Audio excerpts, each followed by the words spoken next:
அன்று மாலை சுஜரிதா வெளியேறியதும் காய்ந்து போன அவனது உடைகளை கொண்டு வந்து சியாமலா அவனிடம் கொடுத்தாள். சீக்கிரம் பேங்க் மூடுவதற்குள் போய் பணம் எடுத்து உன் தேவைகளை கவனிக்கணும். முகத்தை அளமின்றி தலையை வாரின்றி கிளம்பு. இல்லாட்டா தெருவில் உன்னோட நடக்க எனக்கு பயமாக இருக்கும் என்றாள். பரிகாசமா பண்றீங்க? பற்களை கடித்தான் அவன். வேறு வழி எதுவும் புலப்படாததால் அவள் சொற்படிய போர்வையை உதறிவிட்டு வெளியே வந்து முகத்தை கழுவி கொண்டு அவள் கொண்டு வந்து கொடுத்த தனது பழைய உடைகளை அணிந்து கொண்டான். படுக்கை அறையில் சுவர் ஓரமாக இருந்த அலங்கார மேஜையின் கண்ணாடியில் தன்னை காலோடு தலைவரை கவனித்துக் கொண்டான். அவனது தோற்றம் இப்பொழுது அத்தனை பயங்கரமாக இருக்கவில்லை. பரீட்சையில் தோல்வி உற்ற மாணவனது முகத்தைப் போல அதிகமாக வளர்ந்துவிட்ட மீசை தாடியில் பார்க்க சிரித்த பரிதாபமாகவே தெரிந்தான். ஜன்னல் கதவுகளை சாத்து, வெளியே கிளம்ப கொஞ்சம் உதவி செய். சியாமலா அதட்டிய போது அவன் திடுக்கிட்டு போனான். அதிகாரம் செய்கிறீங்களே, பலே பேஷ். மாட்டேன் மறுத்தா என்ன செய்வீங்க? இப்ப வீட்டில் நாம் இருவர் மட்டுமே இருக்கும் தெரியுமா? பயமுறுத்தலாக கேட்டான். வாஸ்தவம். ஆனால் நீ இங்கே இருப்பது பற்றி இப்போ இந்த தெருவில் உள்ள முக்காவாசி பேருக்கு தெரிந்திருக்கும். எங்க சின்னம்மாவுக்கு நடமாடும் வானொலி நிலையம்னு ஒரு பேர் நான் வச்சிருக்கேன். நீ இங்கே வந்திருப்பது பற்றி இதற்குள் சுற்று வட்டத்து பங்களா வேலைக்காரர்கள் அத்தனை பேருக்கும் சங்கதி பரவிட்டிருக்கும். இங்கே எனக்கு உதவி செய்ய வரும் பெண்ணுக்கு காய்ச்சலாக படுத்திருக்கும் என் தங்கை பிள்ளையை நான் தாங்குவது நன்றாகவே தெரியும். அவள் இத்தனை நேரம் உன்னை பற்றி பாராமலேயே தன் குடும்பத்தவர்களுக்கு விலக்கி கொண்டிருப்பார். ரிட்டையர் போலீஸ் அதிகாரி சண்முகத்திற்கு மனதில் சமாதானம் இல்லை. இந்த வீட்டிற்குள் நுழைய யாரோ திருடன் முயன்றிருக்கான்னு அவர் ஊகிக்கிறார். நாளை காலை திடீர்னு நினைச்சுட்டு வந்து நிற்பார். இப்படிப்பட்ட சூழ்நிலையில் நீ புத்திசாலியாக பிழைக்க தெரிஞ்சவனாக நடந்துக்கணும். வாயை பொத்திண்டு எதிர்த்து பேசாம அனாவசியமான கோபங்களை உதறிவிட்டு நான் சொல்படி நடந்துக்கோ, அவ்வளவுதான். தரித்திரம் பீடை, உன்கிட்ட நான் வந்து மாட்டின்னு இருக்கேனே. என் புத்தியை முடிக்காது கோபத்துடன் ஜன்னல் கதவுகளை படபடவென்று அவளுடன் கூட சாத்தினான். புதுசா நான் வாங்கித்தர பாதணிகளால் வேணுமான பலமுறை அடிச்சுக்கோ. உனக்கு ஒன்று தெரியுமா பாபு? எப்போ ஒருத்தனுக்கு தான் செய்தது தப்புன்னு உண்மை புரிகிறதோ அப்பவே அவனுக்கு நல்ல காலம் பிறந்துட்டதுன்னு அர்த்தம்.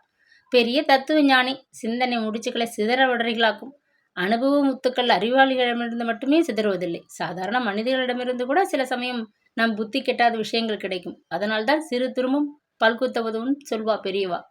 வாதியார் வேலையை ஆரம்பிச்சிட்டிங்களா? அடுத்தது என்ன செய்யணுங்கிறத சொல்லி தொலையுங்கோ. அந்த கத்தியை இப்படி என்கிட்ட கொடு. இதை பையில் வச்சுட்டு நீ என் கூட வெளியில் வரக்கூடாது. யாராவது போலீஸ் உன்னை பார்த்து சந்தேகப்பட்டு பிடிச்சா நன்றாக அகப்படுவேன். போலீஸ்னு சொல்லி சின்ன பாப்பாவை பயமுறுத்துறாப்புல என்னை மிரட்டுறீங்களா? போலீஸ் கண்களில் அகப்படாமல் இருக்கத்தானே இந்த தாடி மீச வேஷமெல்லாம் போட்டுண்டு இங்கும் அங்கும் தெரிஞ்சுட்டு இருந்தேன். வாயை முடுங்கோ. என் கோபத்தை ரொம்பவே கிளறீங்க. எரிந்து விழுந்த வண்ணம் ஃபேண்ட் பையில் இருந்த மடக்கி வைக்கப்பட்டிருந்த அந்த கத்தியை எடுத்து அவளிடம் கொடுத்தான். வச்சுக்கோங்க. இது இல்லாமலே ஒரு கொலை செய்ய முடியாதுன்னு நினைக்கிற நீங்கள் ஒரு முட்டாள். இதோ பார் பாபு, இந்த கொலை என்கிற வார்த்தையை இப்போவே உதறிடு. வெளியே என்னோட வர்றப்போ கடைத்தெருவில் நாம் யாரையாவது சந்திக்க நேரும். அங்கே கௌரவமாக நடந்துட்டியோ பிழைப்ப. சனியன் தொடர்ந்து இன்னும் ஏன் கிளம்பல? இரு, அவசரப்படாதே. கேஸ் அடுப்பு சரியாக மூடி இருக்கான்னு பார்த்துட்டு வரேன். நீ வாசலில் போய் நெல்லு, உத்தரவிட்டாள். இன்னும் என்ன பண்ணிட்டு இருக்கீங்க பெரியம்மா? சீக்கிரம் வாங்கோ. வராந்தாள் இருந்தபடியே அவன் கத்தினான். துண்டை உதறி போட்டுக்கொண்டு வெளியே நீ கிளம்பிட முடியும். ஆனால் என் சங்கதி அப்படி இல்லை. உன்னை போல இன்னும் எத்தனை படித்த பசங்க வேலை தேடிண்டு அலையும் சாக்கில் உன்னை மாதிரி பின்பக்கமாக வீட்டுக்குள் புகும் வேடிக்கை சேராலோ தெரியாது. அதனால் பின்கதவை நன்னா பூட்டிட்டு பார்த்துட்டு தான் கிளம்ப முடியும். நாம் திரும்பி வரதுக்குள்ளே இன்னொரு தாடி மீசை வீட்டுக்குள்ளே நின்றுட்டு இருந்தா நான் எப்படி சமாளிப்பேன்? நீங்கள் ஒரு பெரிய ரெஜிமெண்ட்டையே சமாளிச்சிருவீங்க. படுபொல்லாத ஆசாமியாச்சே. பற்களை கடித்தான் அவன். சிரித்து கொண்டே சியாமலா வாயிற்கதவை பூட்டினாள். இருவரும் ஜோடியாக நடைபாதை மீது மெல்ல நடந்து சென்றனர். முதலில் பேங்குக்கு சென்று தேவையான படத்தை எடுத்துக்கொண்டு வெளிப்பட்டாள். அருகில் இருந்த முடி திருத்த மகளுக்குள் அவனை அனுப்பிவிட்டு அவள் நடைபாதையில் ஒரு ஓரத்தில் காத்து கொண்டு நின்றாள். கொஞ்ச நேரத்தில் வெளியே வந்தவனை பார்த்து அவளுக்கு ஆச்சரியமாகிவிட்டது. முகத்திலே கச்சிதமான அரும்பு மிசை, கழுத்தின் மேலேயே நின்றுவிட்ட கிராப்பு தலையுமாக பார்க்க அவன் வித்தியாசமாக காணப்பட்டான். அப்பாடா, என் தலையிலிருந்து பாரம் இறங்கினா போல இருக்கு. முடித்திருத்த கடை கண்ணாடியிலேயே பார்த்துட்டு இருந்தது உனக்கே தெரியும். சிரித்தபடி அவனை அருகில் இருந்த ரெடிமேட் கடை பக்கம் தள்ளி கொண்டு சென்றான். வாக்களித்தபடி மாற்றி உடுத்திக்கொள்ள இன்னொரு ஃபேண்ட்டும் கொஞ்சம் மலிவான விலையில் 2 ஷர்ட்டும் சில உள்ளாடைகளும் ஒரு லுங்கியும் 2 கைக்குட்டையும் வாங்கி தந்தாள். அடுத்தபடியாக காலணி வாங்குவதை விரைவாக முடித்துக்கொண்டு பலசரக்கு கடைக்குள் புகுந்தாள்.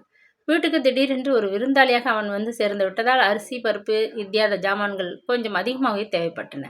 வேண்டியவற்றை வேகமாக வாங்கி முடித்து கொண்டாள். கடைக்காரர் ஜாமான் பொட்டணங்களை அடுக்கி கொடுத்து அட்டை பெட்டி பாறாங்கல்லாக கனத்தது. பாபு, துணி பார்சல் என்கிட்ட கொடுத்துட்டு இந்த ஜாமான் பெட்டியை தூக்கிண்டு வா. பலர் முன் அவள் உத்தரவிட்ட போது அவனால் பதில் பேச முடியவில்லை.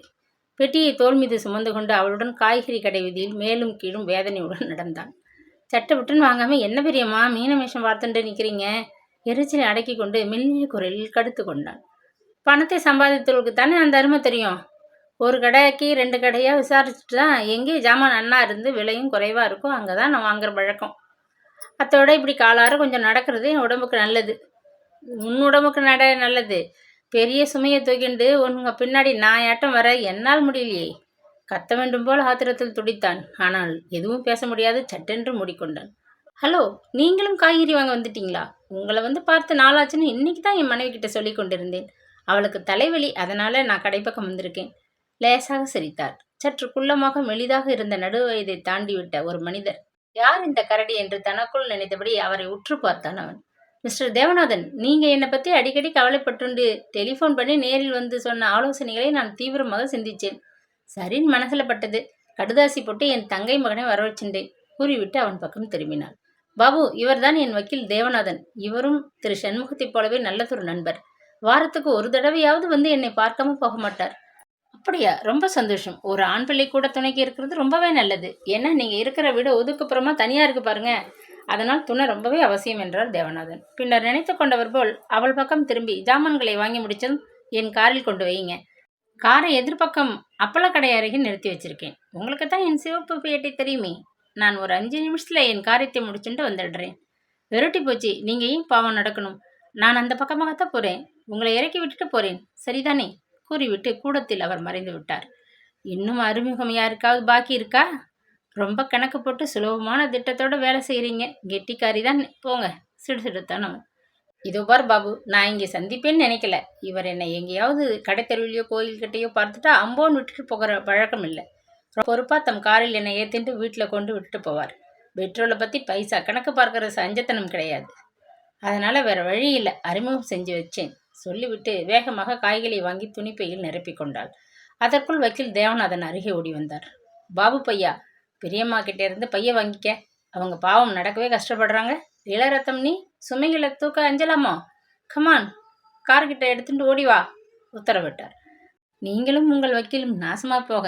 உரிமை கொண்டே அவன் ஒரு கைத்தாங்கலில் தோளில் கனமான அட்டைப்பெட்டியும் மற்றொரு கையில் காய்கள் கொண்ட துணிப்பையையும் சுமந்து கொண்டு மூச்சு திணற காரை நோக்கி நடந்தார். வீட்டில் அவர்களை இறக்கிவிட்டு சுவாதீனமாக வந்த தேவநாதன் முன்னறையில் உட்கார்ந்து கொண்டார். பாபு, விளக்குகளை எல்லாம் ஏற்றிட்டு ஜாமான்களை கொண்டு உள்ளே வை உத்தரவிட்டாள் சியாமளா. ஆத்திரத்தை அடக்கி கொண்டு பெட்டியையும் பையையும் சமையல் அறை தரையில் தொப்பென இறக்கி போட்டான் அவன். நடையிலிருந்து வராந்த வரை எல்லா மின்விளக்குகளையும் தட்டிவிட்டான். அலுப்புடன் சாப்பாட்டறை நாற்காலி ஒன்றில் உட்கார்ந்து கொண்டான். முன்னறையில் சியாமலாவின் குரல் உற்சாகமாக ஒலித்தது. காதை தீட்டிக் கொண்டான். அப்படியா? ரொம்ப சந்தோஷம். நாளைக்கே காலையில் அவளை நீங்க சொல்ற அந்த ஆஃபீஸ்க்கு உங்க சிபாரிசு கடிதத்தோடு அனுப்புறேன். பாவம், நல்ல பெண். இந்த உதவிக்கு ரொம்ப நன்றி. இருங்கோ, எழுத காகிதமும் பேனாவும் எடுத்து கொடுக்கிறேன் என்றாள். கார் தோட்டத்தில் நின்று வெளியேறி மறைந்ததும் முன்னறை விளக்கை அணைத்து வாயிற்கதவை தாளிட்டு கொண்டு உள்ளே வந்தான். யார் அந்த அவள்? அவர்கிட்ட என்ன பேசி கொண்டிருந்தீங்க? கோபமும் வியப்புமாக கேட்டான். அவசியம் தெரியணுமா? சொல்றேன். எனக்கு தினசரி வந்து சமையல் வேலையிலும் மற்ற நிர்வாகத்திலும் உதவி செய்கிறாளே ஒரு பெண், அவளை பற்றி தான் பேசிட்டு இருந்தேன். இன்னைக்கு கூட அவள் தான் முழுக்க சமைச்சாள். நன்னாவே சமைச்சிருந்தா. சாம்பார் ஜம்முன்னு இருந்துச்சு. அவள் ஒரு பட்டதாரி. படிச்சுட்டோன்னு கர்வம் இல்லாமல் நான் கொடுத்த எந்த வேலையும் ஒழுங்காக செய்துண்டு ஏதோ கொடுத்த சம்பளத்தை வாங்கிட்டு இருந்தா. அதனால் நான் வக்கீல்கிட்ட அவளை பற்றி சொல்லி எங்கேயாவது ஆஃபீஸ் வேலை வாங்கி தர சொல்லி இருந்தேன். அவரும் முயற்சி பண்ணிட்டு இருந்தார். அநேகமாக அவர் சொன்ன ஆஃபீஸ் வேலை அவளுக்கு கிடைக்கும்னு தோன்றுறது. பலே பெரியம்மா, நீங்கள் நிஜமாகவே கெட்டிக்காரி தான். ரொம்ப பாடுபட்டு எனக்கு உழைச்சா பலனை இப்போ அனுபவிக்க போறா. கத்தியும் கையுமா கொலை செய்து பிழைக்கணும்னு தெரிஞ்சா என்ன கிடைக்கும்? போதும் பிரசங்கம், எனக்கு பசிக்கிறது எரிச்சலுடன் கத்தினான். கத்தி பேசுறதை விட்டுட்டு கொஞ்சம் அடக்கமாக இருக்க தெரிஞ்சுக்கோ. வாழ்க்கையில் முன்னேற பொறுமை ரொம்ப அவசியம். அந்த பெண் ஜீரக ரசம் வச்சு வடாம் வறுத்து வச்சுட்டு போயிருக்கா. ராத்திரி சாப்பாடு உனக்கு ரொம்ப ருசிக்கும். ஏன்னா அதுக்கு நீ இன்னைக்கு கொஞ்சம் உழைச்சிருக்க. கடை ஜாமான் பெட்டியையும் காய்கறி பையையும் சுமந்துட்டு வந்தே. சிரித்தபடி சியாமலா கைகளை கழுவி கொண்டு தட்டுக்களை மேஜை மேல் பரப்பினாள். ரசம் உப்பும் காரமுமாக நாக்குக்கு நன்றாகவே இருந்தது. வடாம் வாயில் கரைந்து போனது. இத்தனை ருசியாக சமைக்க தெரிந்த இந்த பெண்ணை அவன் இன்னமும் பார்க்கவில்லையே. நாளை காலை பயமில்லாமல் எழுந்து போய் அவனே கதவை திறக்க வேண்டும். சுஜியை அவன் கட்டாயம் பார்த்தாக வேண்டும். பெயர் இனிமையாக இருக்கிறது. குரல் கூட இனிமையாக துணித்தது. படித்தவள் என்கிறாள் பெரியம்மா. நேரில் பார்க்க அவள் எப்படி இருப்பாள்? என்ன யோசிக்கிற? சீக்கிரம் எனக்கு தூக்கம் வருது. இன்னைக்கு நான் என் அறையில் படுத்துக்க போறேன். நீ முன்னறை சோப்பாவில் படுத்துக்கோ. எழுந்துரு. சாப்பிட்ட இடத்தில் உட்கார்ந்துட்டு என்ன குருட்டு யோசனை? சியாமளா அதட்டினாள். அவன் அதை பொருட்படுத்தவில்லை. அவள் எடுத்து கொடுத்த போர்வையும் தலையணையும் தூக்கி கொண்டு முன்னறைக்கு விரைந்தான். அவனது நினைவு முழுவதையும் அவள் பார்க்காத அந்த சுஜரிதா ஆக்கிரமித்துக் கொண்டிருந்தாள். அவன் நன்றாக தூங்கிவிட்டிருந்தான். பாபு, எழுந்திரு! சமையல் அறையிலிருந்து ஓங்கி குரல் கொடுத்தாள் சியாமளா. முன்னறையில் ஒரு பக்கம் விரித்து போட்டுக்கொண்டு படுத்திருந்த ஜமுக்காலத்தின் மீது அவன் விருக்கென்று எழுந்து உட்கார்ந்தான். இடுப்பில் கைகளை ஊன்றியபடி வேலைக்காரி சின்னம்மாள் கோபத்துடன் அவன் எதிரே நின்று கொண்டிருந்தாள். வேலை தேடிக்கிட்டு பட்டணம் வந்திருக்கிற பிள்ளையா நீ? இப்படி தூங்கினா கட்டுப்படியாகுமா? எழுந்திரு! அப்படியே ஜமுக்காலத்தையும் தலையணையும் சுருட்டி எடுத்து உள்ளார கொண்டு போய் வை. முன்னறையை கூட்டணும், பாத்திரம் துளக்கணும், எனக்கு எம்மா வேலை இருக்கு. உரத்த குரலில் உத்தரவிட்டாள். வீட்டுக்கார அம்மல் அதட்டுவது போதாது போல் இப்போது வேலைக்காரி கூட அவனை உருட்டி மிரட்டத் தொடங்கிவிட்டாளே. பொங்கிய கோபத்தை அடக்கி கொண்டு அவன் எழுந்தான். சீக்கிரம் பல் விளக்கிட்டு குளிச்சுட்டு துணியை போடு.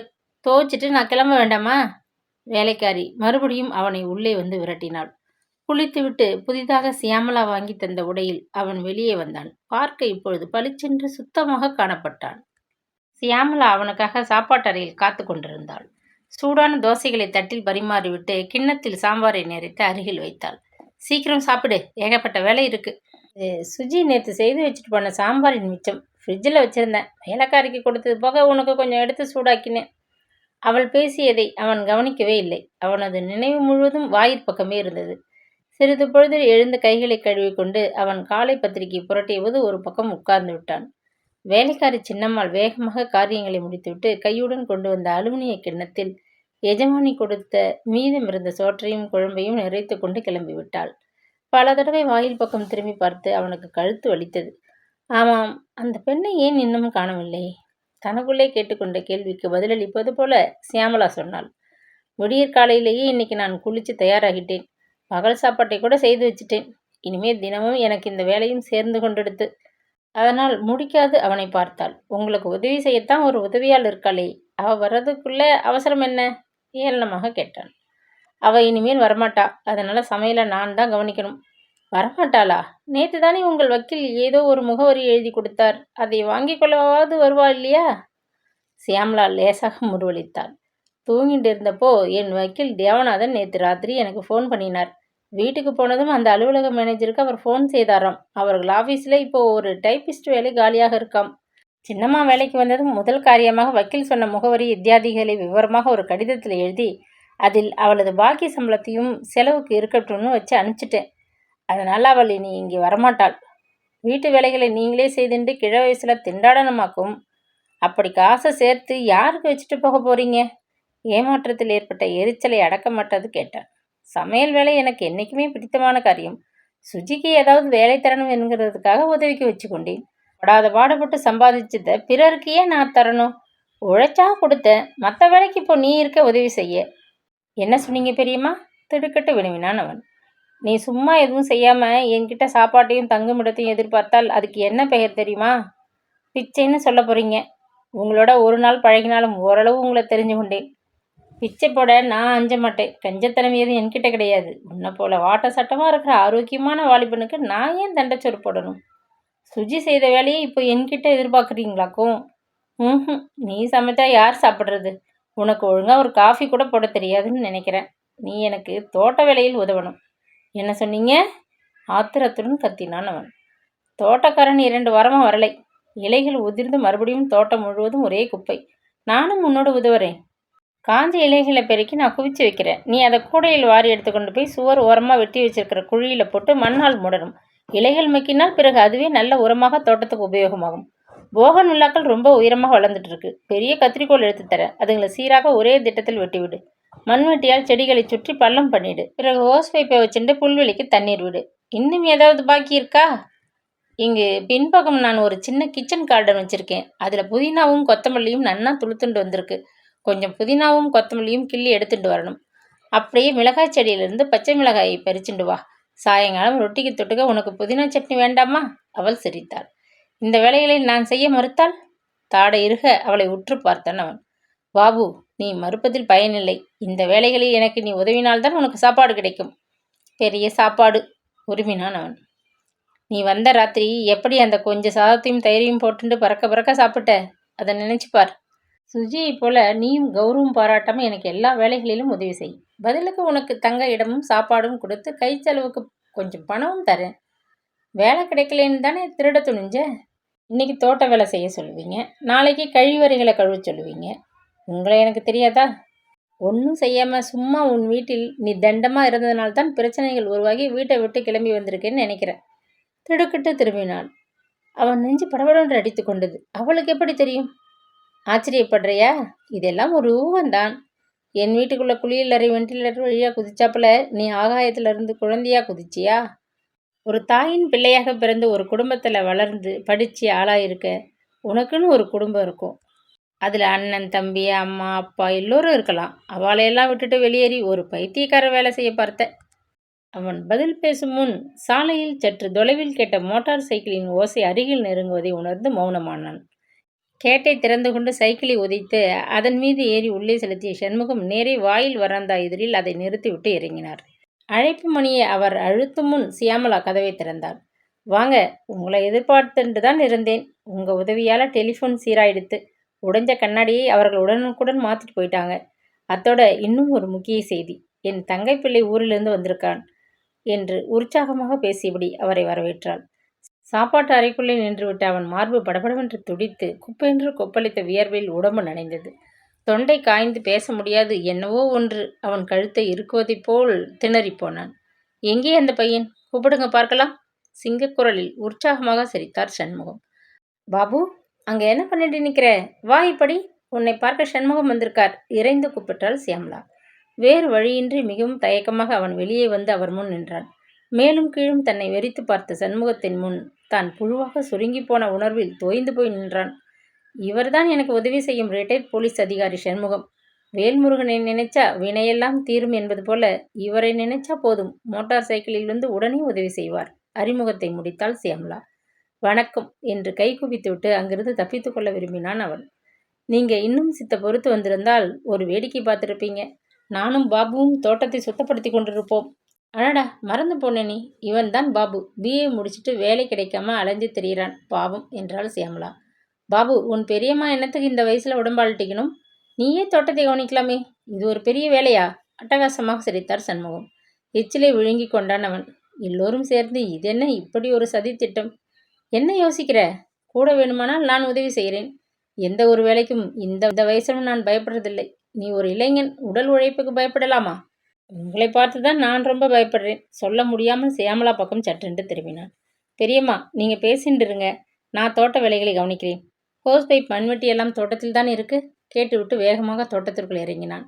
வராந்தாவில் பிரம்பு நாற்காலியில் அமர்ந்தபடி சியாமலாவும் சண்முகமும் பேசி கொண்டிருந்தனர்.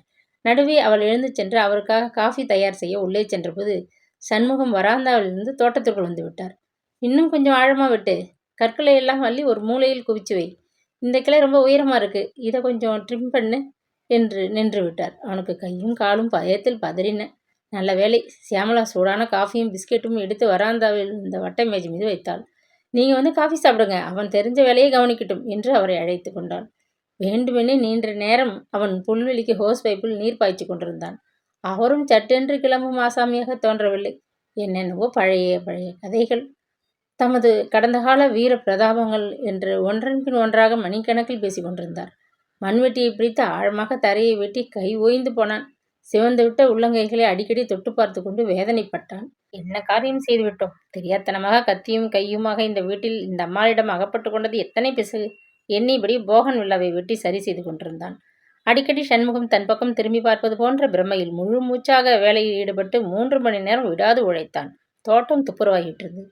வியர்வை ஆழமாக உடல் முழுவதும் வழிய புதுச்சட்டை மீதும் கைகளின் மீதும் மண் கரையுடன் புதினா, கொத்தமல்லி இத்தியாதிகளை பறித்து எடுத்துக்கொண்டு வந்தபொழுதுதான் சண்முகம் கிளம்ப எழுந்திருந்தார். ரொம்ப நர்வஸாக தோட்டத்தை கவனிச்சிட்ட. கையில் உனக்கு உண்மையான திறமை இருக்கு. மனதைத்தான் அதில் நல்லா செலுத்தணும். அவ்வளவுதான், பிழைச்சிக்குவ. உனக்கு நான் ஒரு நல்ல வேலை கிடைக்காம திண்டாட்டிட்டு இருக்கேன்னு உன் பெரியம்மா என்கிட்ட சொல்லி வருத்தப்பட்டுக்கிட்டாங்க. கவலைப்படாதே, எனக்கு தெரிஞ்ச இடத்துல உன்னை இழுத்து விட முயல்கிறேன். அதுவரை உன் பெரியம்மாவை நல்லா கவனிச்சுக்கோ. கூடமாட உதவி செய். நாளை மறுநாள் அநேகமாக இங்கு வருவேன். அப்போ உன்னை பார்க்கிறேன். மீண்டும் ஏற இறங்க அவனை பார்த்த சண்முகம் உற்சாகத்துடன் முதுகை ஓங்கி தட்டினார். உடலில் உள்ள ஒவ்வொரு எலும்பும் ஆடிவிட்ட உணர்வில் அவன் அதிர்ந்து போனான். சந்தோஷமாக தட்டி கொடுக்கும்போதே முதுகு இப்படி வலித்தால், மனிதன் சந்தேகப்பட்டு சாத்த ஆரம்பித்தால் முதுகு அப்பளமாகிவிடும் போல இருக்கே. கையா, இரும்பு ஆயுதம் போல என்ன அழுத்தமா முதுகில் விழறது? போயும் போயும் இவர்கிட்டயா மாட்டிக்கொள்ளணும்? எண்ணி நடுங்கி போனான். மோட்டார் சைக்கிள் நெடுஞ்சாலையில் வெகு தூரம் சென்று மறையும் வரை பலவும் சிந்தித்தபடி அவன் வாயிலேயே நின்று கொண்டிருந்தான். என்ன யோசிக்கிற? கைகளெல்லாம் அலம்பிட்டு வா. ரொம்ப களைச்சு போயிருக்க. எலுமிச்சம்பழ ஜூஸ் ஃப்ரிட்ஜில் வச்சிருக்கேன், எடுத்து தரேன். சில்லுன்னு இருக்கும், சாப்பிடு, உபசரித்தாள் பெரியம்மா. உங்களை என்னவோன்னு நினைச்சு தப்பு கணக்கு போட்டுட்டேன். நீங்க பழைய கெட்டிக்காரி. என்னை சுற்றி ஒரு கம்பி வேலி போட்டு இருக கட்டி என்னை கைதியாக்க பார்க்குறீங்க. உங்கள் கை உசந்திருக்கு, பெருமூச்சு விட்டான் அவன். இப்பொழுது அவன் வார்த்தைகளில் கோபம் இருக்கவில்லை. 2 தினங்கள் சென்றன. புரட்சி செய்து எதிர்த்து பேசி பொழுதை ஓட்டுவதில் லாபம் ஏதும் இல்லை என்று அடங்கி போனான். சியாமலா சொன்ன வேலைகளை மௌனமாக செய்து முடித்தான். போட்டதை சாப்பிட்டான். முன்னறையில் அவள் சொல்லுமுன் சென்று சுருண்டு கொண்டு உறங்கினான். ஆனாலும் மனதில் ஒரு அமைதியற்ற பரபரப்பு. சிறையில் இருப்பது போல எத்தனை நாட்கள் இப்படியே இருப்பது? மனம் கசந்தவனாக அன்று காலை முன்னறையில் இருந்த கண்ணாடி அலமாரியை திறந்து வரிசையாக அடுக்கி வைக்கப்பட்டிருந்த புத்தகங்களை ஆராய்ந்தான். அது சமயம் பின்னால் காலடி ஓசை கேட்டது. பாபு, காஃபி டிஃபன் தயார், சாப்பிடவா? கூப்பிட்டபடி சியாமலா எட்டி பார்த்தாள். உன் தாடி மீசையை ஒழித்து கட்டியது போல உன் பிடிவாதத்தை ஒடுக்கி உன் அகம்பாவத்தை தகர்த்து, ஏன் உன் பெயரை கூட பாபு என்று மாற்றி வைத்திருக்கிறேன். இப்போ நீ ஊர் பேர் எல்லாம் மாறிப்போன மண்ணாலான கைபொம்மை, மறந்து விடாதே. நமக்குள் போராட்டத்தில் ஜெயிச்சவள் நான் தான், தெரிஞ்சுக்கோ என்று விளம்பரப்படுத்துவது போல அவள் முகம் முழுவதும் பரவி நின்ற அந்த புன்னகையைக் கண்டு அவனுக்கு வயிறு எரிந்தது. மேஜையில் அவள் எதிரே வேண்டா வெறுப்பாக வந்து உட்கார்ந்தான். அவனுக்கு பிடிக்காத அரிசி உப்புமா தட்டை நிறைத்து கொண்டு புதினா சட்னியுடன் காத்திருந்தது. அவனது வீடாக இருந்து மன்னி அவன் தட்டில் உப்புமா பரிமாறியிருந்தால் இத்தனை நேரம் தட்டோடு அது வாயிலுக்கு பறந்து விட்டிருக்கும். அந்த டிஃபனை கண்டால் அத்தனை வெறுப்பு அவனுக்கு. அண்ணா, மன்னி, அப்பா யாருக்கும் அடங்காது. வேலை கிடைக்கவில்லை என்ற முகாந்தரத்திலே தன்னும் உணர்ச்சி வசப்பட்டு கோபமே உருவாக வீட்டில் அவன் செய்த ரகளைகள். ஆனால் இங்கே முன்பின் தெரியாத ஒரு கிழவி முன் ஆட்டுக்குட்டியாக அடங்கி போய் போட்டதை சாப்பிடும் ஒரு கோழைத்தனம் எங்கிருந்து வந்து விட்டிருக்கிறது? புயலுக்கு பின் அமைதி என்பார்கள். அதுபோல ஆவேசம் பிடித்தவன் போல மன்னியிடம் அவன் எத்தனை முறை சண்டை போட்டிருக்கிறான். வாரத்துக்கு ஒரு சினிமா பார்க்க நமக்கு முடியுமா? சம்பாதிக்கிறவளுக்குத்தானே பணத்தின் அருமை தெரியும். உனக்கு என்ன தெரியும்? கை செலவுக்கு பணம் வேணும்னா ஏதாவது வேலை தேடிக்கோ. மூட்டை தூக்கி சம்பாதிக்கும் வேலையானாலும் பரவாயில்லன்னு துணியோட ஏற்றுக்கோ. அதை விட்டுட்டு வெட்டியா பொழுத கழிச்சா? மன்னி அன்றுதான் வெறுப்பின் எல்லைக்கோட்டை தாண்டிய போது அவன் எதிர்த்து கொண்டு விட்டான். அப்படியா? வீட்டின் எஜமானி என்கிற திமிர் வழி வைக்கிறேன் என்று அவனுள் ஏற்பட்ட பழி உணர்வின் பலன். கல்யாணம் ஒன்றுக்கு போய்விட்டு வந்த மன்னி கழற்றி வைத்த சிவப்புக்கல் நெக்லஸை ஓசைப்படாது பீரோவை திறந்து எடுத்துக்கொண்டு அத்துடன் வீட்டுச் செலவுக்காக அவள் வைத்திருந்த பணத்தில் 200 ரூபாய்களை பைக்குள் திணித்து கொண்டு ராத்திரி பஸ் பிடித்து பட்டணம் வந்து சேர்ந்தான். நெக்லஸை ஒரு நகைக்கடையில் தள்ளிவிட்டு கிடைத்த பணத்துடன் ஹைதராபாத்துக்கு கம்பியாகி விட்டிருந்தான். பணம் வேகமாக கரைந்து போனது. பதிலுக்கு முகத்தில் மீசையும் தாடியும் தான் மிஞ்சியது. உடையில் கிலோ கணக்கில் அழுக்கு அப்பிக்கொண்டது. வேலை தேடி அலைந்தான். புறப்பட்ட அவசரத்தில் பட்டப்படிப்பின் சான்றிதழை வீட்டிலே வைத்து விட்டிருந்தான். ஒருவேளை சோறு மட்டும் தின்றுவிட்டு பிச்சை காசை பத்திரப்படுத்தி கொண்டு சென்னைக்கு வந்து சேர்ந்ததும் வேலைக்கு அவன் அலைந்த அலைச்சல். தாடி மிசையை மழிக்க நேரமில்லை, மாற்று உடை இல்லை. அந்த கோலத்தில் அவனை பட்டதாரி என்று எவன் நம்புவான்? ஒரு ஆபீஸ் பையன் வேலை கூட கிடைக்காத நிலையில்தான் வெறுப்பு மேலோங்கி ஒரு கத்தியை வாங்கினான். முதலில் தன்னையே அதால் முடித்து கொள்ள தீர்மானித்தான். தற்கொலை செய்து கொள்ளக்கூட ஒரு தனிப்பட்ட துணிச்சல் வேண்டியிருந்தது. உயிர் அவனுக்கு இன்னமும் வெள்ளமாகத்தான் இனித்தது. அவன் பழங்காலத்தில் பாலை நில மக்கள் செய்த அந்த பழைய வேலையை செய்ய தொடங்கி கிளம்பினான். வழிப்பறி கொள்ளை என்பது அப்படி ஒன்றும் சுலபமான காரியமல்ல என்பதை அனுபவம் அவனுக்கு முதல் தடவை பலத்த அதிர்ச்சியுடன் போதித்து விட்டிருந்தது. இருட்டிய பின்பு பட்டணத்து கடற்கரையோரம் தன்னந்தனியே விசிலடித்து கொண்டு ஈர மணலில் சென்ற மெலிந்த தோற்றமுடைய ஒரு இளைஞனை குறிவைத்து பின்பற்றினான். முதல் முயற்சி அது. சுற்றிலும் பார்த்தால் கண்ணு கெட்டிய தூரம் வரை யாரையும் காணவில்லை. கட்டாயம் அந்த வாலிபன் பையில் 500 ரூபாய்க்கு பஞ்சம் இருக்காது. ஆங்கில பாட்டொன்று விசிலடிக்கிறான். பையன் பட்டணத்துக்காரன். கட்டாயம் கையில் கடிகாரம் கட்டி கொண்டிருப்பான். ஒரு சமயம் விரலில் தங்க மோதிரம், கழுத்தில் மைனர் செயினும் இருந்தாலும் இருக்கும். அப்படி இருந்தால் அவன் படியோகந்தான். வினாடியில் பலவும் எண்ணி தொண்டையில் கரகரப்பை பரவ விட்டு கொண்டே கடினமான அடிக்குரலில், டேய், பையில் இருக்கிறத எடு என்று அதட்டியபடி சினிமா வில்லன் போல கையில் இருந்த கத்தியை நீட்டிக்கொண்டு ஒரே தாவலில் அவன் முன் போய் நின்றான். பையன் விடவிடவென்று நடுங்கி போய் மணிபர்ஸ் மற்ற பொருட்கள் எல்லாவற்றையும் தந்துவிட்டு தலை தெறிக்க ஓடி விடுவான் என்று எதிர்பார்த்தவனுக்கு எத்தனை பெரிய அதிர்ச்சி! படார் என்று இடுப்பின் மீது கத்தியால் வெட்டியது போன்று பையன் கராத்தே விளையாட ஒரே அடியில் சுருண்டு விழுந்தவன் மயங்கி போனான். வேகமாக கரை மீது மோதிய அலை ஒன்று முகத்தில் அறிய விடுக்கென்று எழுந்து உட்கார்ந்தான். அதற்குள் அந்த ஒல்லி பையன் வெகு தூரம் போய்விட்டிருந்தான். இருட்டு மையாக கப்பிக்கொண்டிருந்தது. கடல் நீரில் உடல் முழுவதும் நனைந்து விட்டிருந்தது. அடுத்த அலை வந்து அவனை கடலுக்குள் இழுத்து கொள்ளும் முன் தள்ளாடியபடி எழுந்து மணலில் கால் புதிய நடந்து சாலை ஓரத்திற்கு வருவதற்குள் அவனுக்கு மூச்சு முட்டியது. தனி வழி பயணம் செய்பவர்களை தாக்கினால் இப்படியும் நடக்கலாம். தனி பங்களா வீடுகளில் புகுந்து விளையாடினால் தாக்குதல் இல்லாத தேவைப்பட்டதை வாரிக்கொண்டு கிளம்பலாம். அடுத்ததாக ஏற்பட்ட பலத்த யோசனையில் கவனமாக அவன் அப்படியொரு வீட்டை தேடிக்கொண்டு தெருவில் அங்கும் இங்கும் பட்டினியும் பசியுமாக அலைந்து கொண்டிருந்தான். கடைசி கையிருப்புக்கு அந்த கடையில் ஒரு வாழைப்பழமும் குளிர்பானமும் வாங்கி சாப்பிட்டுவிட்டு காசை கொடுத்துவிட்டு கிளம்பிய போது அதிர்ஷ்டம் அவன் வழியில் குறுக்கிட்டது. நாகேஸ்வரன் தெரு மூலையில் சாலையை பார்த்தபடி இருந்த அந்த கடைவாசலில் அந்தந்த பக்கத்து பங்களாக்களில் வேலை செய்து கொண்டிருந்த 2 பேர் பேசிக்கொண்டு நின்றனர். அந்த அம்மாளுக்கு வயசாயிட்டாலும் ரொம்ப துணிச்சல். ஊரு கெட்டு கிடக்கு, தன்னந்தனியே ஒரு நாய் கூட துணைக்கு இல்லாமல் இருக்கிறது நல்லது இல்லைன்னு நம்ம சின்னம்மா சொல்லியாச்சு, கேட்டாத்தானே, பீடியை பற்ற வைத்து கொண்டு பேசினான் ஒருத்தன். அந்த வெள்ளை சாய வீட்டுக்கார அம்மாளை பற்றி தானே சொல்கிற? அவங்க ஆப்பிரிக்காவில் இருந்தாங்க. காடு வனாந்திரம் எல்லாம் பார்த்தவங்க. அந்த துணிச்சல். அட, அந்த அம்மா அதோ போகிறாங்களே, எங்கே பார்க்குற, நீல புடவை கட்டிக்கிட்டு பிளாஸ்டிக் கொடியை தூக்கிக்கிட்டு மெதுவாக நடந்து போகிறாங்களே, அந்த அம்மா தானே? நெருப்பு குச்சியால் சுவாரஸ்யமாக பற்களை குத்தி கொண்டு வம்பு விசாரித்தான் மற்றவன். அவங்களே தான். இந்த வயசுல இந்த அம்மாளுக்கு இம்மான் துணிச்சலா? முதலில் பேசியவன் பீடி புகையை பலமாக ஊதினான். சட்டென்று அந்த கிழவியை பின்தொடர்ந்தான் அவன். வீட்டை நோட்டம் பார்த்து கொண்டான். சின்ன வயதில் அடுத்த வீட்டு மாடியில் பட்டம் பறக்கவிட அடுத்த வீட்டு மொட்டை மாடியில் விழுந்து விட்ட போது வீட்டுக்கார அம்மா அவனை மாடிக்கு போக மறுத்து விட்டார்.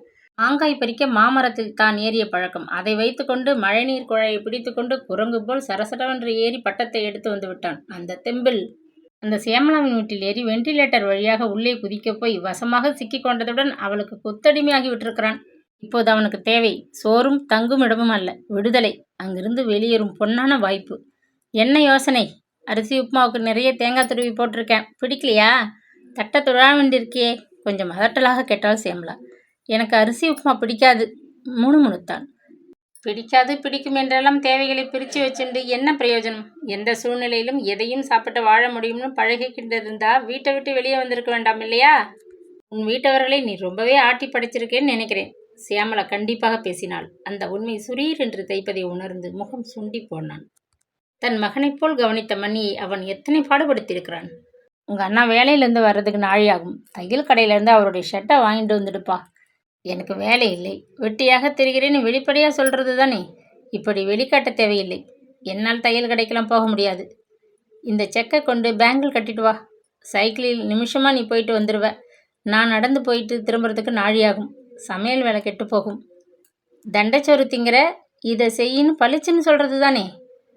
இன்னும் சமைக்கலை, இப்போ தானே பேங்க்லேருந்து திரும்பி வந்தேன். சாப்பாடு தயாராக இல்லைன்னு சொல்லி விரட்ட போகிறீங்க, அவ்வளவுதான். எனக்கு சாப்பாடு வேண்டாம். இங்கே எவர வேலையெல்லாம் செஞ்சுட்டு இருக்க. நான் இந்த வீட்டு எடுபடி ஆள் இல்லை. சீக்கிரம் சாப்பிட்டுட்டு எழுந்திருப்பா. சியாமலா மறுபடியும் அவன் சிந்தனையை கலைத்தாள். மேலே சொல்ல வேண்டாம், எனக்கு தெரியும். ஹோஸ் பைப்பை வச்சுட்டு தோட்டத்து செடிகளுக்கெல்லாம் தண்ணீர் பாய்ச்சணும். அதுக்கு பிறகு துணிப்பையை தூக்கிண்டு உங்களோட கடை தெருவுக்கு கிளம்பணும். இன்னைக்கு என்னென்ன வாட்டப் போகிறீர்களோ, எத்தனை மூட்டை தான் நான் சுமக்கணுமோ தெரியாது, வெறுப்பாக கூறிவிட்டு எழுந்து கை கழுவி கொண்டான். வேண்டுமென்றே வெகு நேரம் தோட்டத்து செடிகளுக்கு நீர் பாய்ச்சி கொண்டு நின்றான். போதும், ஹோஸ் பைப்பை சுருட்டி கராஜில் வச்சு கதவை மூடி பூட்டிட்டு வா. இருட்டி கொண்டு வர்றது. நாம் கடைக்கு போகணும். உள்ளே இருந்தபடி இறைந்து கூப்பிட்டாள் சியாமலா. சிறிது பொழுதில் உள்ளே வந்தான் அவன். இடுப்பில் கைகளை தாங்கி கொண்டு அவள் முன் வந்து நின்றான். 2 நாளாக உழைக்கிறேன், கை செலவுக்கு ஏதாவது பணம் தரதில்லையா? கேட்டான் மெல்லிய குரலில். சியாமலா தனக்குள்ளே சிரித்து கொண்டாள். வேலை உடம்பில் பட்டதுமே கூலி வேணும் என்கிற நினைப்பு வந்துட்டதோ?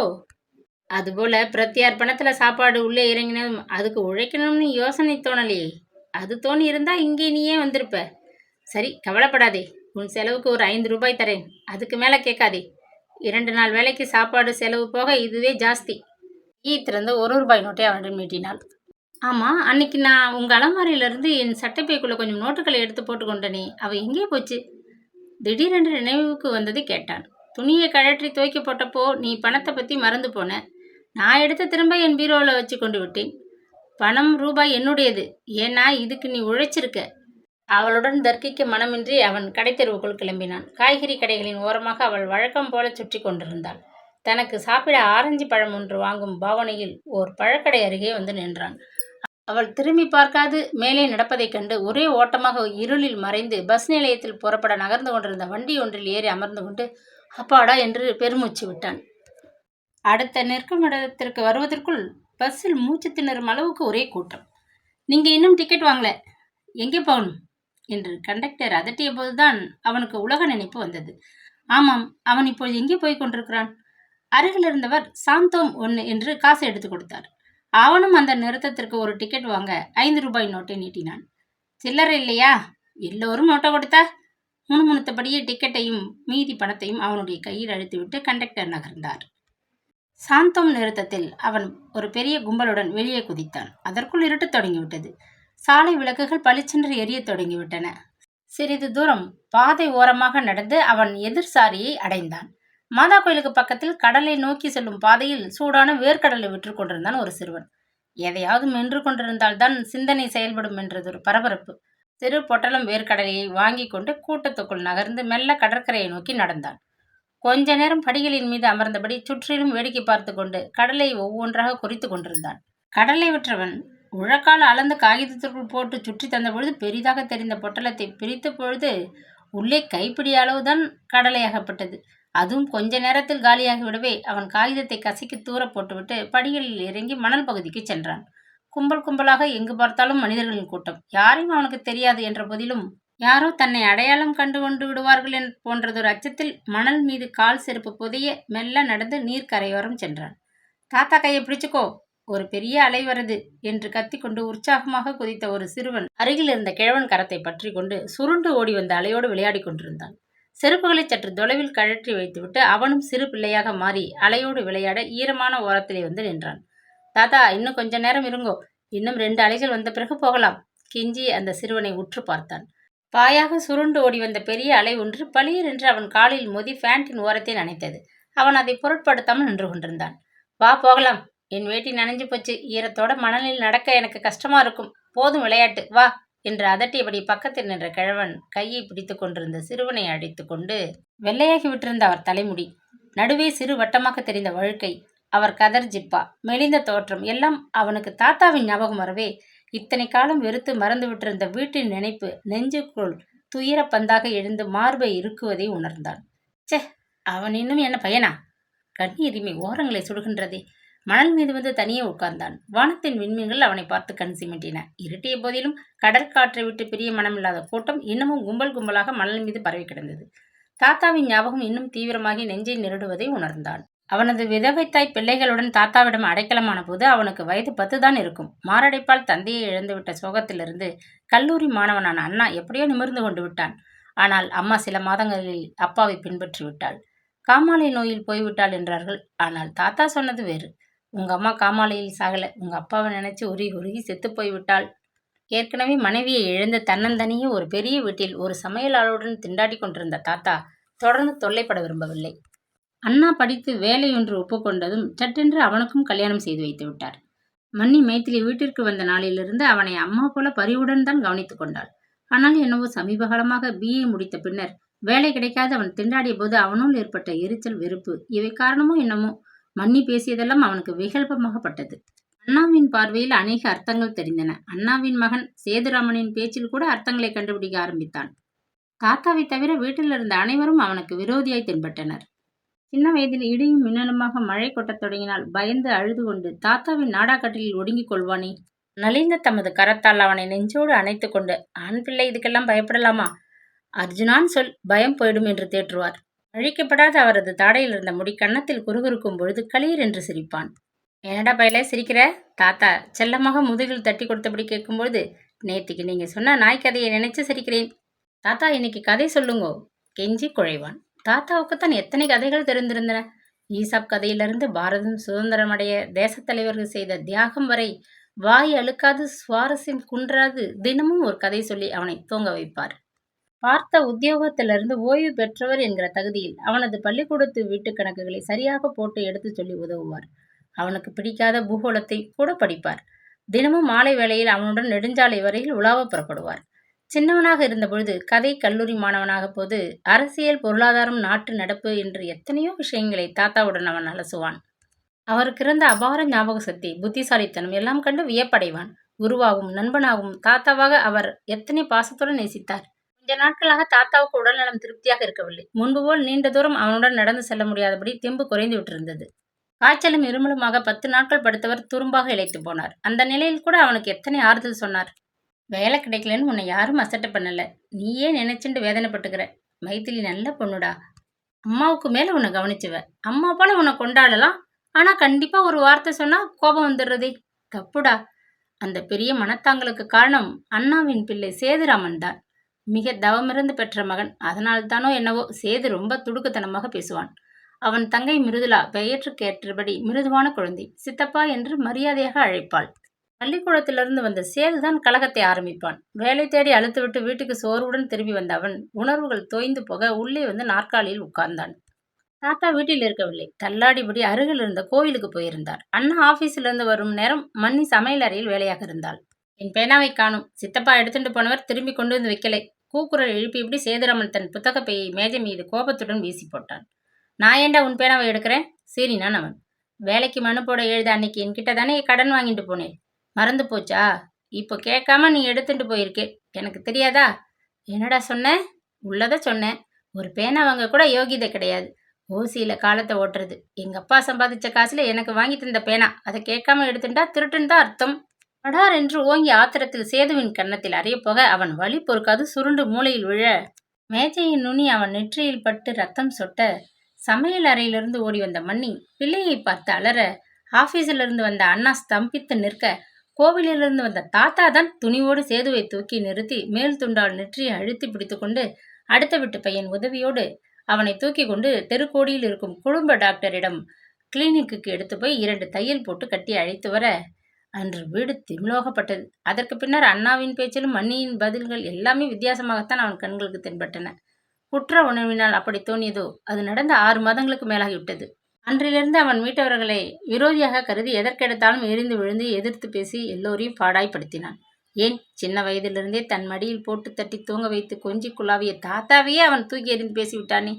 இந்த கிழத்தோட தொணத்தொடம்பு என்னைக்கு ஒழியுமோ தெரியாது. தானே போய் கடையில் வாங்கிக்கிறது தானே. புத்தகம் படிக்கட்டா தலை போயிடும் துரைவாளுக்கு என்று ஒரு நாள் தாத்தா கேட்ட நூல் நிலையத்திலிருந்து இரவல் புத்தகம் எடுத்து வர மறுத்த போது அவர் கம்மிய குரலில் பதில் சொன்னது இன்னமும் பளிச்சென்று ஞாபகத்துக்கு வந்தது. கையும் காலும் திடமா இருந்தா உன்னை ஏண்டா எடுத்துட்டு வர சொல்றேன்?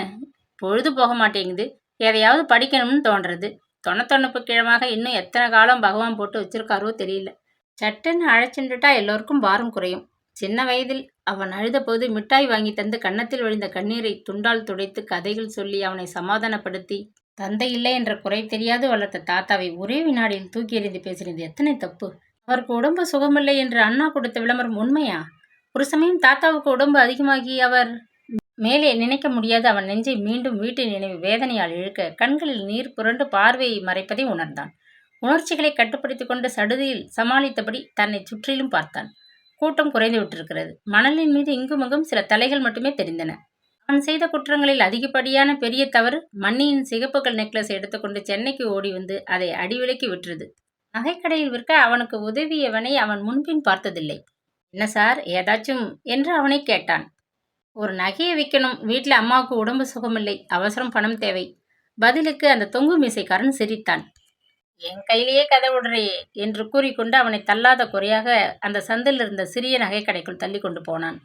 அவன் கேட்ட விலை கிடைக்கவில்லை. எதிர் சாரியில் தெரிந்த ஒரு போலீஸ்காரனை கண்டதும் நடுங்கி போய் கிடைத்த பணத்தில் தொங்கு மீசைக்கு கமிஷனை தொலைத்துவிட்டு ஹைதராபாத்துக்கு ஓடி அங்கே பணம் போன நிலையில் மறுபடியும் சென்னை வந்து திருட துப்பில்லாது கராத்தேக்காரனிடம் அடிவாங்கி கொண்டு வீட்டுக்குள் கொள்ளையடிக்க இறங்கி கால் சுலுக்கி கொண்டு கிழவி சியாமலாவிடம் அடிபட்டதுதான் மிச்சம். அவள் சாதித்த காரியங்களின் சிகரம் அந்த அம்மாளிடம் ஆட்டி படைக்க வசமாக சிக்கிக் கொண்ட கட்டம். எழுந்து திடீரென்று சாலையை நோக்கி நடந்தான். படியில் ஏறி வந்தவன் ஒரு நிமிஷம் மாதா கோயிலை பார்த்தபடி நின்றான். கையிருப்பு 3 ரூபாய் சுச்சம். அதை வைத்துக்கொண்டு வயிறார சாப்பிட முடியுமா? ஆமாம், இரவு அவன் எங்கே தங்குவான்? ஊர் திரும்ப வேண்டுமானால் பஸ், ரயில் இவைகளுக்கு கட்டணம் கட்டக்கூட கையில் ஏதும் இல்லையே. கடிகாரத்தை கூட விற்று தின்றாகிவிட்டது. தாத்தா பிறந்த நாளுக்கு வாங்கி தந்த விலை உயர்ந்த பால் பாயிண்ட் பேனாவை கூட 2 ரூபாய்க்கு விற்று ஒரு நாள் பசிக்கு டிஃபன் வாங்கி சாப்பிட்டாகிவிட்டது. இனி என்ன செய்வது? யார்? பாபுவா? என்னப்பா இப்படி? முதுகில் யாரோ தட்டுவதை உணர்ந்து திடுக்கிட்டு திரும்பினான். வக்கீல் தேவநாதன் சாலை விளக்குலியில் திரித்து கொண்டு நின்றார். பீச்சுக்கு காத்தாட வந்தேன். அசட்டு சிரிப்பு சிரித்தான். நல்லதுதான். பட்டணத்தை சுற்றி பார்த்து சந்து பொந்தையெல்லாம் தெரிஞ்சுக்கோ. வேலை கிடைச்சா எந்த பஸ்ஸில் எப்படி போகணும்னு புரியும். நானும் காத்தாட இப்படி இந்த பீச்சுக்கு வந்தது நல்லதா போச்சு. வழியில உன்னை வீட்டில் விட்டுட்டு போறேன், ஏற்கோ என்று தமது சிவப்பு பியட்டுக்குள் அவனை அடைத்து கொண்டு தேவநாதன் புறப்பட்டார். சியாமலா கதவை திறந்தாள். வராந்தாவின் வெளிச்சத்திலே குற்றவாளி போல் நின்ற அவனை பார்த்து முறுவலித்தாள். பீச்சிலேருந்து அழைச்சிட்டு வந்துட்டேன். பையனுக்கு பட்டணம் புதுசு பாருங்கோ. எங்கேயாவது வீணாக சுற்றி கொண்டிருப்பான். நீங்கள் கவலைப்படுவீங்க என்றார் தேவநாதன். ரொம்ப தேங்க்ஸ். நான் தான் பீச்சுக்கு அனுப்பி வச்சேன். வீட்டோடு கிடந்தா அவனுக்கும் சலிப்பாத்தானே இருக்கும் என்று கூறிவிட்டு, பாபு, நீ கை செலவுக்கு 10 ரூபாயாவது எடுத்துட்டு வெளியில் போகணும். பேல்பூரி, பானிபூரி, மிளகாய் பஜ்ஜி இதுகள் ஏதாவது வாங்கி சாப்பிடணும்னு ஆசைப்பட்டிருப்பாய். கையில் காசு இல்லாமல் முழிச்சுண்டு நின்னையா? சிரித்தாள். கவலைப்படாதீங்க. பாபுவை அடுத்த வாரம் நான் அழைத்து பீச்சு பக்கம் அழைச்சிட்டு போய் சங்கீதா கஃபேயில் பேல்பூரி, ரொட்டி எல்லாம் வாங்கி தந்து ஜமாய்ச்சிடுறேன் என்று கூறிவிட்டு தேவநாதன் வெளியேறினார். செல்லாத காசு போல திரும்பி வந்திருக்கேன். உங்களை விட்டு ஓட முடியல பார்த்தீங்களா? வெறுப்பும் கசப்புமாக பேசியபடி உள்ளே வந்தான் அவன். உன்னை செல்லும் காசாக்க, நாணயமான மனிதனாக்க நான் முயன்று கொண்டிருக்கிறேன். அதனால்தான் என் எண்ணம் அப்படி தூயதாக உண்மையானதாக இருக்கிறதுனால தான் நீ மறுபடியும் இங்கே வந்திருக்க.